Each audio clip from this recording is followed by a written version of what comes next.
Hey there, Agile Adventurer. Just a quick question. What if, for the price of a fancy coffee or half a pizza, you could unlock over 700 hours of the best Agile content on the planet? That's audio, video, e-courses, books, presentations, all that you can think of. But you can also join live calls with world-class practitioners and hang out in a flame war-free and AI slop-clean Slack with the sharpest minds in the game. Oh, and yes, you get direct access to me, Vasco, your Scrum Master Toolbox podcast. No, this is not a drill. It's the Scrum Master Toolbox membership.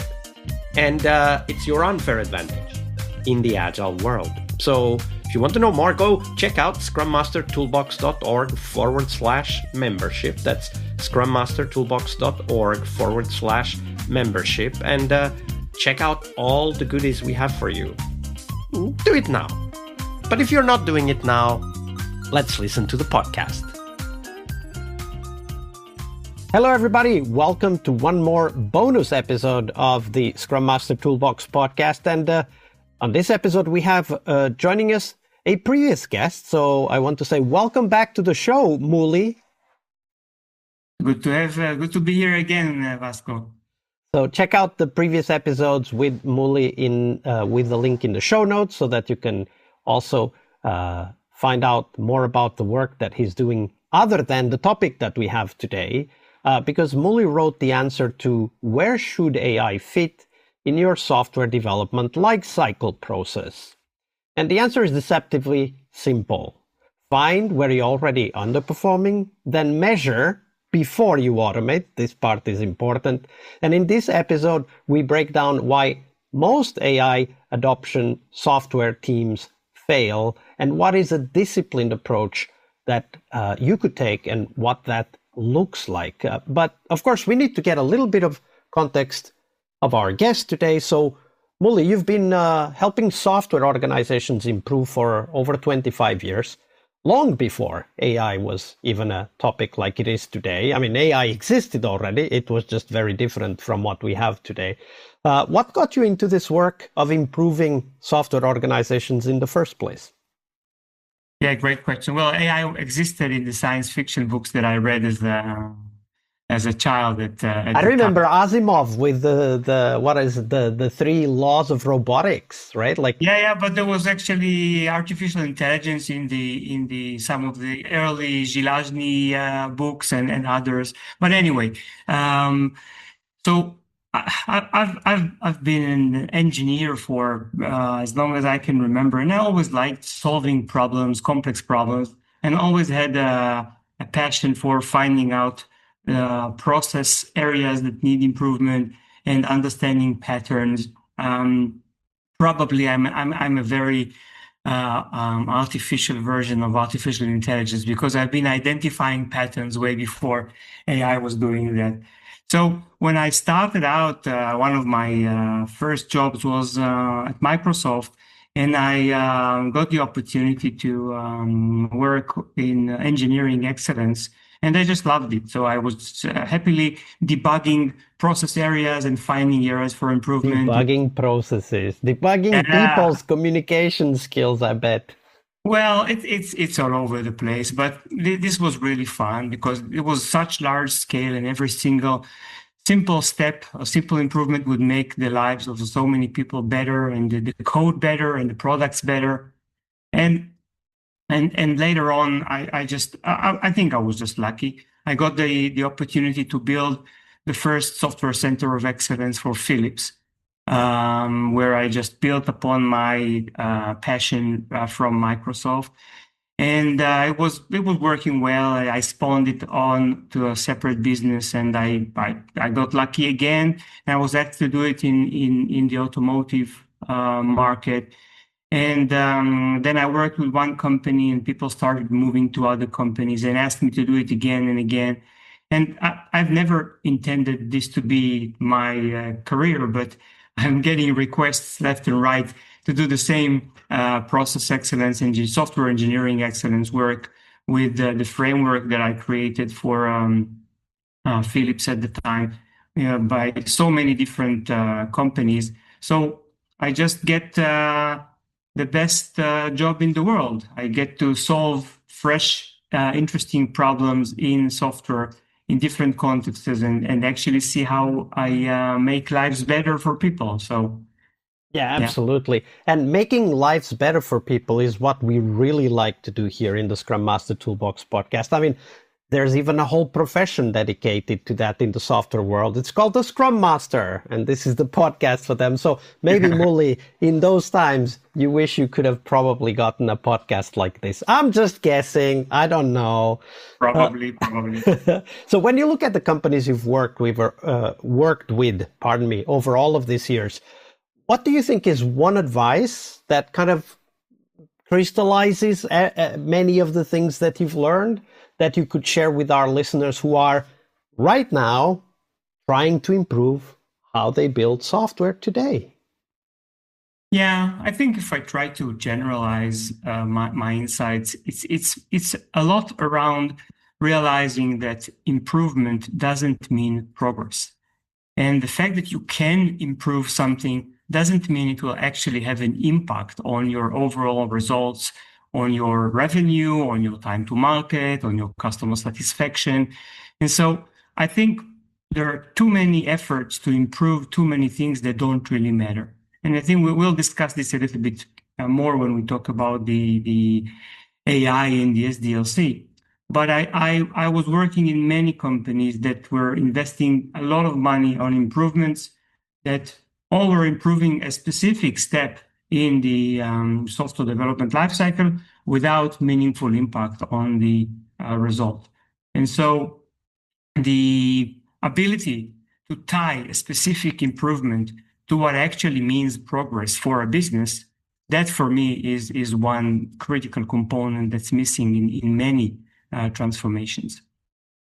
So when you think about that, like okay, so the question of impact is one that we hear a lot about, and especially here in the Agile community, that's a dialogue we've been having within the community, but also with our stakeholders for about 2 decades now, which is when Agile got introduced. So we know it's not an easy question to answer, right?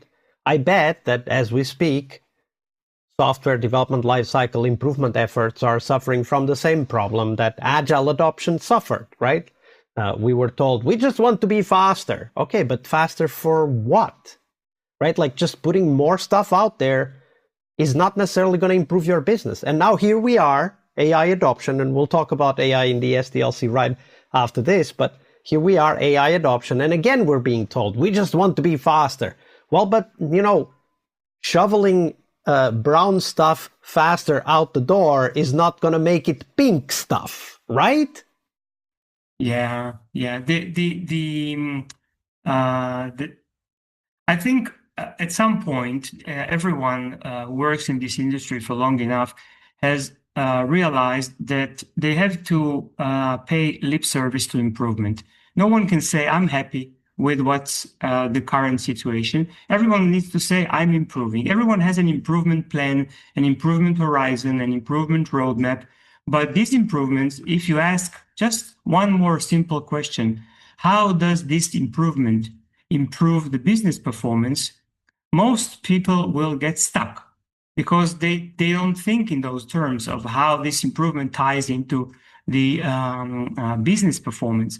And if you say, I'm only going to do it if it ties back to business performance, then, hey, just by that, you have probably double the budget because you can cancel half of the projects, which are improvement projects, which have nothing but making people feel good that they're doing something, but doesn't change anything in the business. So. Yeah, absolutely. And that, of course, is something we need to figure out. And that's, for example, currently one of the things I'm doing with my client, which is to try to define what is the strategic capability you intend to enable with AI adoption. So let's talk about the topic. In a recent blog post, you wrote that AI can assist across the entire SDLC, pretty much requirements, architecture, code generation, which is where most of the efforts are right now, testing, documentation, you name it. But the organization needs to identify which phases actually need help before picking the right tools for the job. that sounds rather obvious, but clearly most companies haven't figured it out. Why not, Mooly? Well, maybe it sounds obvious when you and I phrase it this way, but if you ask organizations where across the software development lifecycle do you currently suffer the most? Are you blocked because you're late with requirements? Are you blocked because your requirements are immature? Are you blocked because your architecture can't bear the rate of change that's imposed on you? Are you blocked because your test team cannot automate your tests well enough, or because you have instability and reliability issues? You can easily get a list of problems from all of these areas. If you talk to the architect, they will talk about reliability. You talk to the test leader, they will talk about automation. You talk to the program manager, they will talk about requirements. But which one is the problem for the organization, and which one, if you have just $100,000 to invest in improvement and only one improvement you have to make this year, which one will it be? You mentioned most of the effort goes into code generation, and it goes to code generation not because it's the most effective thing to do, but because it's the easiest thing to replace in the SDLC. It's replacing the one step that's like the easiest to automate, and very rarely the actual problem for organizations to becoming more productive. I totally see that. When you think about the like all of the steps that information needs to go through to be translated into customer value, one of the key things which often leads to a lot bigger problems than how fast are you coding is hidden business assumptions about what customer value is, right? Like one of the things that we very often talk about is that, hey, we're very good in terms of velocity. We're writing all of these stories or writing all of these story points, as some organizations unfortunately still do. But then we forget to ask, okay, but what's the impact? We delivered 520 features last year. How many of those delivered any dollar or euro of return to the company? And we very often don't know the answer even to that simple question. Yeah, if you look at, I really try to generalize the business performance. If you speak to an executive or an engineering leader, they usually want one of three things. They want faster time to market, or they want to get higher quality, in other words, less customer issues, or they want to get better margins, so less cost in their execution. Usually they want some blend of the three. And so all of their attention, on all of the business attention, is targeted towards these three goals. Now, the challenge is how to optimize a specific step in your software production such that one of these three goals will become better and in a quantifiable way. So you have to be able to say, I'm going to improve the way I do code review, and that's going to give me 5% less cost of R&D by the end of the year. If you can't say that, why invest in training everyone on a new code review process or tool? Why even interject AI into your code review? Because AI is not cheap either. I mean, I've been looking at some contract proposals for AI providers, and we're talking about millions per year for a mid-sized organization. This is expensive services. Exactly, and it's going to get more expensive because right now the venture capital market is funding AI, but slowly the enterprises are going to fund AI, and so these services will have to justify themselves. So if you cannot tie an investment to an actual improvement in one of these metrics that I've spoken about, then what's the point? Improving for improvement's sake is just it's almost meaningless. So this is something I want to dive into a little bit more. So here's something I've been kind of debating myself with and have had some internal conflicts. When we have data from companies that are out there trying to adopt AI and going, as the key word these days is going AI native, we can see that individual developer performance is up. That's easy to believe. And we can see the numbers even from clients that I work with. A survey that I have linked in the show notes is the Pharos AI report, which says that the developer PR, single developer PR productivity went up 98% with the help of AI tools, but the actual overall delivery at the organizational level dropped by 1.5%. This is data from, I believe, 2005. So, of course, things are evolving and getting better all the time, but this is real data from 2005. 2025, sorry, 2025. So last year at the time of this recording. Yeah. So more code, same or even worse outcome. How do you help organizations kind of get over that? Like, because we need to first start by recognizing that. Okay, great.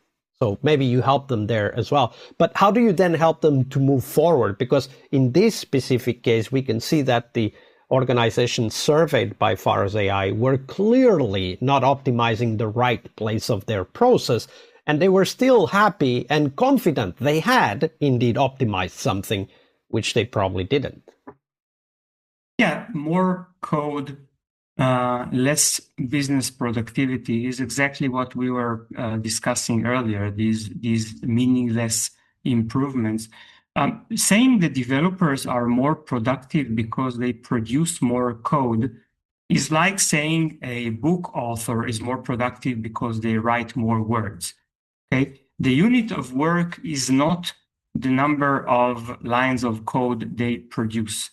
The unit of work is a piece of code that works, that is tested, that is fully reliable, that meets a customer expectation, and eventually generates revenue. Now, if you measure that, then you can talk about developer productivity. Looking at the number of PRs or lines of code the developer spawns is really meaningless, especially when the definition of done doesn't take into account the testable, traceable, solves a real problem, and has a positive customer feedback. So it's easy for the Claude code of the world to show, hey, developers are more productive. Look at how fast the code is spawned. But as you already noted with these surveys, the impact on the business is not there, is not significant. And you asked how this can be solved, and the solution is simple but yet not trivial to do, is to understand where in the software development lifecycle a specific company is now suffering. Where are you bleeding quality? Where are you losing your revenue? Where are you losing your budget? And that is rarely on the side of generating code. And it can be anywhere, right? Like can be the collection of requirements on the customer side, can be the decision-making process on which of those requirements to implement. It can be on the testing side, can be on operations or deployment. It can be anywhere.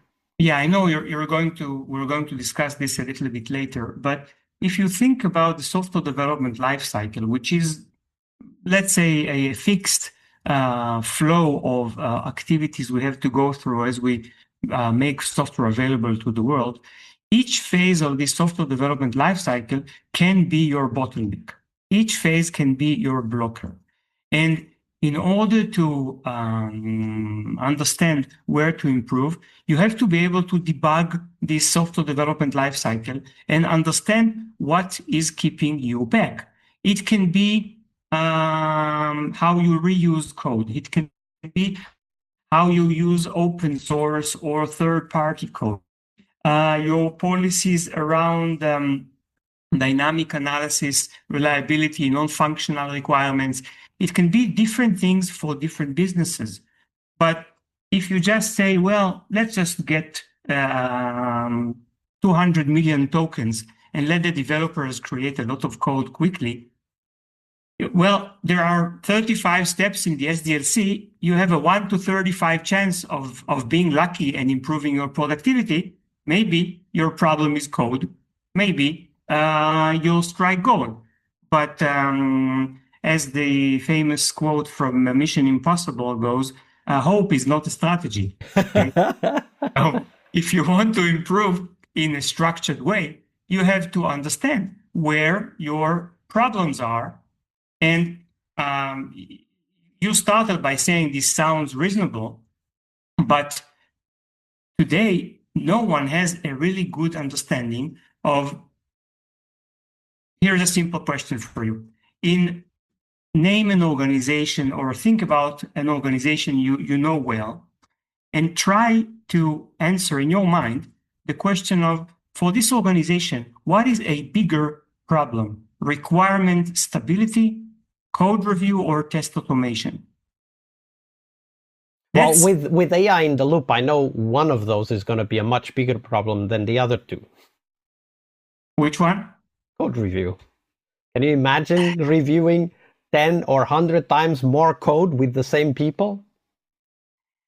Yeah, well, you know that the FDA, I'm working a lot with healthcare, but the FDA just issued a notice that every AI-assisted step has to be guardrailed by human activity. And if you want to include code that's auto-generated by AI in a medical device, has to be guardrailed by a human reviewer. And if you just think, so you have two options. One is generate as much code as you want with Claude Code and then do a human code review. But then you understand that there is no actual benefit in generating the code quickly. Or you offload the entire thing to AI and you say, dear AI, generate the code, review it, and then let's ship it and hope for the best. Yeah. And the funny thing is that even, I think, was it last month, Anthropic launched a code review service where they charge $25 per PR to review the code. The things they will come up with. No, and it's like, it's more expensive than a highly paid developer. Forget about the business case, but it's like the code experts, the one that generate the code, are saying, we can't guarantee the code is good. So you have to buy from us another service that will check that our first service has generated the code. Sounds like paying for protection to me. Yeah. So if you have the capability to generate code, why won't you generate high quality code? Why won't you generate code that passes code review? So yeah, the way to get great results from AI in the software development lifecycle goes in two ways. One is understand what your specific organization needs help with. And second, understand the tool or the capability and what it can actually do for you. And that goes into understanding the capabilities of AI and where it really thrives. And that's I think we're going to discuss later some of the best. Well, let's talk about that right now, because I think it makes perfect sense. So let's dive into the different phases of the SDLC. And you talked about what makes sense to do with AI in any SDLC, so including FDA-approved software power devices. You mentioned AI can provide a lot of value as a code review enhancer, so helping a human doing a code review, defect root cause analysis, test generator. What are the most successful applications of AI you've seen in your clients when it comes to bringing AI into the SDLC? Yeah. So generally speaking, the best usages would be in fields or areas of the SDLC where there is a lot of data. a lot of data that needs processing and needs some detection of patterns where AI is really, really good. I'll give you a simple example. Think about any organization that you know and look at their Jira. They probably have 10, 20, 100,000 different bugs listed in Jira from their history. And these bugs tell a story. And they tell a story about patterns of problems, areas of problems, how long it takes to detect a problem, how long it takes to fix a problem, what are typical fixes. And human mind finds it very difficult to detect patterns within this data. But this is where AI is really powerful. If you let AI train on your specific data sets from your specific bugs, asking it very specific questions on how to find patterns in your flow, then you start finding very interesting opportunities for improvement. I can give you one very concrete example. So just recently with one of my clients, there was a claim that the test team is generating a lot of false positives, a lot of bugs that end up not being fixed. And so basically the claim was that the test organization is highly ineffective. I've heard that before. Yeah. So we trained an AI agent to read the defect logs and try to find patterns. And after a while, it found that there are more instances of problems where the test team has identified a true deviation from the requirement. This went into a review, and the team basically said, well, we don't have time to fix this problem, so the deviation is acceptable, and the bug was closed as a false positive. And so what a surprise! Where have I seen that before? And by doing this analysis with the AI engine, we found that actually the problem was a lot of compromised requirements rather than the assumption on a lot of false positives. Yeah, or as the saying goes, it's not a bug, it's a feature. Yeah, it's an acceptable feature. Yeah, and so in the code review, the same thing happens.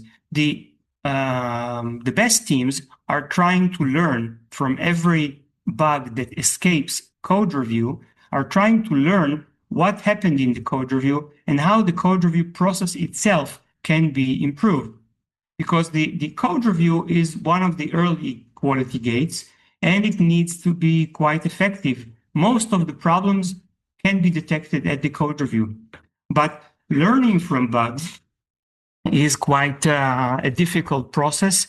And this is where, again, AI is quite effective. If you try to generate a code review checklist from your manual interpretation of the bugs, that's difficult.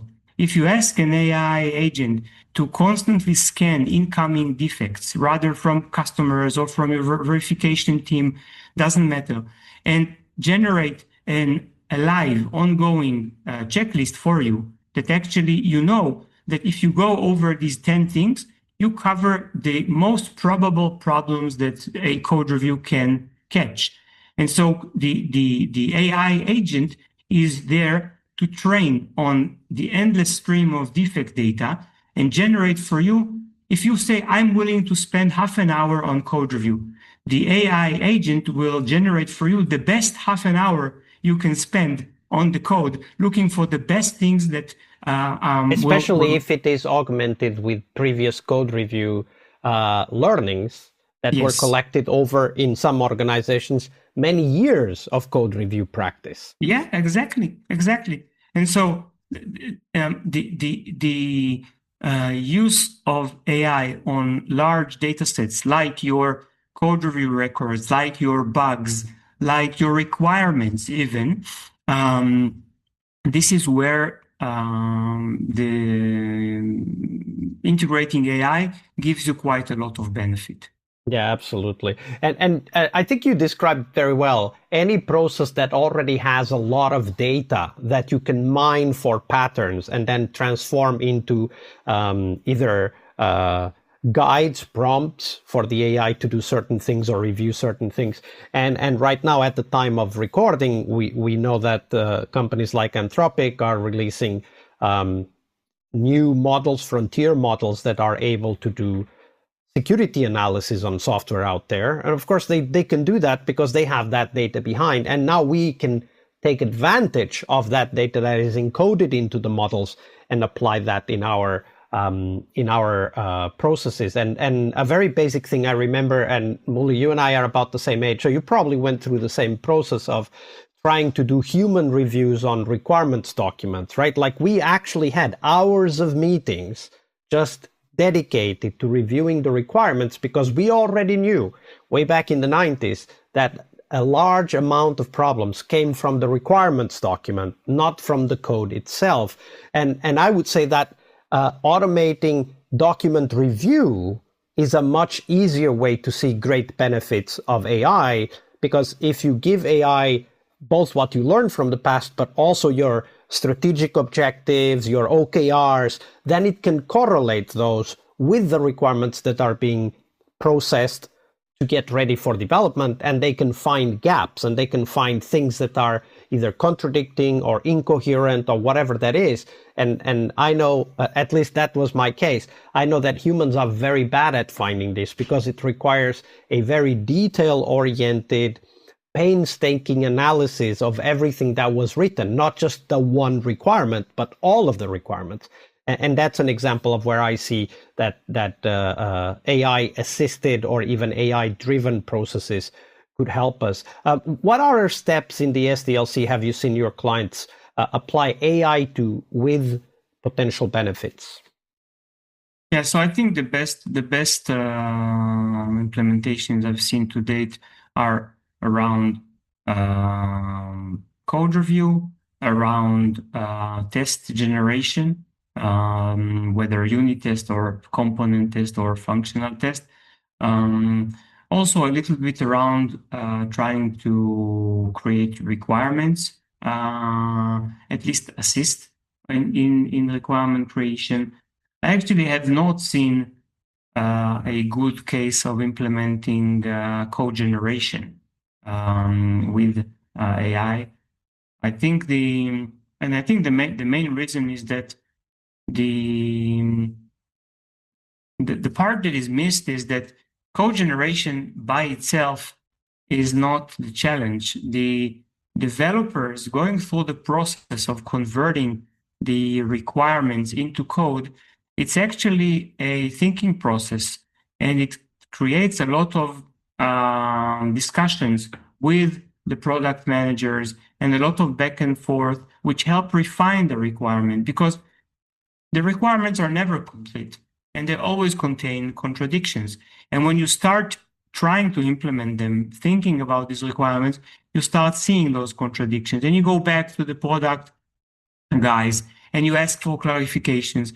And this entire exchange now is gone out the window when you have AI, because you give it requirements, 5 minutes later, the code is there. With contradictions included. Yeah, of course. Everything you ask for is there. And now it's passed on to the test team to find these contradictions if they can. But you basically lose the brightest mind in the, well, probably some other professions are going to kill me. One of the brightest minds in the chain, the developers, they are basically gone, okay? And and then good luck trying to get more revenue, less client escalations, or less cost. Yeah. Yeah, absolutely. We should never replace the thinking, or as many people are saying in the AI developers community these days, don't outsource the thinking. I think that's a beautiful, beautiful phrase. Mooly, we're getting close to the end, but before we go, I have two questions for you. The first one is, what's one resource you'd recommend for someone who wants to dive deeper into this whole idea of AI enabled SDLC? Well, I would invite people to visit our website at bettersoftware.dev. We have a knowledge hub there with a lot of data on this topic. And of course, there are quite a lot of other resources. The main thing is try to map your investment to a business KPI. But yeah, you asked about the resource. I think our knowledge hub is quite a good place to start. Map investment to a business KPI. It can't be that simple, can it, Mooly? But this is business all around the world since the dawn of business, right? You want to do something. If your uncle ran a bicycle repair shop, and you say, "Hey, let's go advertise in the local newspaper that we have a bicycle repair shop here." The first question your uncle would ask is, "All right, how many new customers we will get from this ad?" And if you said, "Well, I don't know, but it sounds like a good idea to advertise," you wouldn't get the money for the ad. Okay, the business logic hasn't evolved so much. Okay, if you want to do something, right, how will this impact your revenue? How will this impact your customer retention or satisfaction? How will this impact your cost of producing the goods? If you can't answer these things, don't invest. Just don't invest. Absolutely. Absolutely. All right. Yeah. We're about to end now. Mooly, if people want to know more about you, yourself, maybe connect and learn about the projects you're involved with, where should they go? Well, I'm quite active on LinkedIn, so you can look me up on LinkedIn. I usually respond there within a day. And again, on bettersoftware.dev, you can find the contact form and reach out to me. So I'm very happy to speak to anyone who needs help on that region. And for all of you who are listening and are already part of our Scrum Master community, make sure to check out the Global Agile Summit 2025 talk by Mooly, where he explains how he does this SDLC mapping and evaluation in organizations all around the world, from the most demanding organizations, as he just shared. Mooly, it's been a pleasure. Thank you very much for your generosity with your time and your knowledge. Thank you for hosting me, Vasco. All right, I hope you liked this episode. But before you hit next episode, here's the deal. This podcast is powered by people like you, the members who wanted more than just inspiration. They wanted real tools and real connection to people who are practicing Agile every day. We're talking access to over 700 hours of Agile Gold, CTO level strategy talks, summit keynotes, live workshops, e-courses, deep dive interviews, books, and if you're into no estimates, we got the pioneers of no estimates in those deep dive interviews as well. Agile business intelligence, creating product visions, coaching your product owner courses, you name it. You'll get invites to monthly live Q&As with Agile pioneers and practitioners, plus a private Slack community, which is free of all of that AI slop you see everywhere, and of course, without the flame wars. It's a community of practitioners that want to learn and thrive together. It's the best place to connect with community and learn together. So if this podcast has helped you before, imagine what you will get from this podcast membership. So head on over to scrummastertoolbox.org/membership and join the community that's shaping the future of Agile. And we have so much for you. So check out all the details at scrummastertoolbox.org/membership, because listening is great, it's important, but doing it together, that's next level. I'll see you in the community Slack. We really hope you liked our show. And if you did, why not rate this podcast on Stitcher or iTunes? Share this podcast and let other Scrum Masters know about this valuable resource for their work. Remember that sharing is caring.